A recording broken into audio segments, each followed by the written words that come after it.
يا معاوية يا معاوية يا معاوية।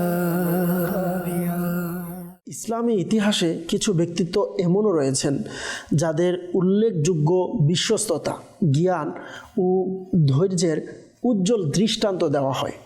সে নেককার মর্যাদাবানদের একজন হলেন প্রিয় নবী সাল্লাল্লাহু আলাইহি ওয়াসাল্লামের সাহাবী ওহী লেখক হযরত সাইয়েদনা আমিরে মুআবিয়া বিন আবু সুফিয়ান রাদিয়াল্লাহু তাআলা আনহু। তার পঞ্চম বংশধারা সর্বশেষ নবী সাল্লাল্লাহু আলাইহি ওয়াসাল্লামের সাথে সম্পর্কিত।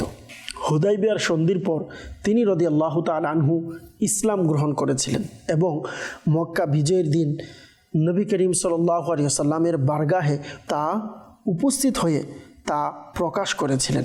তিনি প্রিয় নবী সাল্লাল্লাহু আলাইহি ওয়াসাল্লামের দরবারে পবিত্র ওহী লেখার সম্মান লাভের সৌভাগ্য অর্জন করেছিলেন।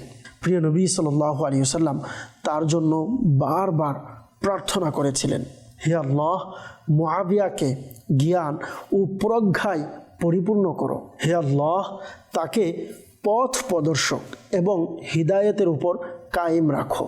আর হে আল্লাহ, মুআবিয়াকে হিসাব নিকাশের জ্ঞান দান করো এবং তার উপর থেকে শাস্তি দূর করে দাও। একবার তার মহত্বের স্বীকৃতিস্বরূপ প্রিয় নবী সাল্লাল্লাহু আলাইহি ওয়াসাল্লাম ইরশাদ করেন, মুআবিয়া শক্তিশালী এবং আমিন অর্থাৎ বিশ্বস্ত। হযরত আমিরে মুআবিয়া রাদিয়াল্লাহু তাআলা আনহু ছিলেন আন্তরিক ও অনুগত, জ্ঞানী এবং অনুগ্রহশীল, সহনশীল ও উদার। আল্লাহর প্রতি ও সুন্নতের প্রতি আনুগত্যের উজ্জ্বল দৃষ্টান্ত।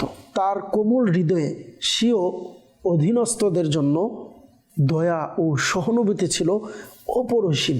তার কথায় সর্বদা ধৈর্য ও প্রজ্ঞার মুক্ত ঝরত। মৃত্যুর সময় তিনি ওসিয়ত করেছিলেন, আমাকে প্রিয় নবী সাল্লাল্লাহু আলাইহি ওয়াসাল্লামের পোশাক ও চুল আবৃত করে তার পবিত্র নখের কর্তিত অংশ আমার নাক ও মুখের উপর রেখো, তারপর আমাকে পরম করুণাময়ের রহমতের উপর ছেড়ে দিও। অবশেষে 22 রজব 60 হিজরি এই উজ্জ্বল নক্ষত্রটির চির অস্তমিত হয়ে যায়। হযরত দাহাক বিন কায়েস রাদিয়াল্লাহু তাআলা আনহু তার জানাজার নামাজে ইমামতি করেন এবং দামেস্কের বাব সাগীরে তাকে সমাধিস্থ করা হয়।